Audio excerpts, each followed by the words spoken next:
Section 12 guarantees Filipinos' right to safe passage and safe travel.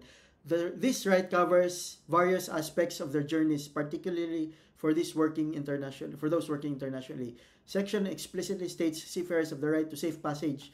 This implies a journey free from undue risk of danger, whether during transit to their location or during repatriation. This is not limited to physical safety, okay, but also concerns safety during related travels. Okay, safe travel. This refers to the journey itself and encompasses the various modes of transportation they may use for reaching the port to their destination. Final destination daw. This also implies the provision of safe and appropriate transportation accommodate during transit. Dapat may transportation at saka accommodation. Okay? Specifically for overseas seafarers also covers right to disembark and embark in transit.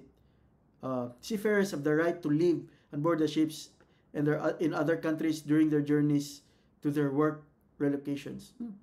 What does this mean? This is interesting. Right to repatriation. Seafarers have the right to safely return to their home country at the end of their employment or emergency situation. Okay, so let me try to ask, what is this? Explain this.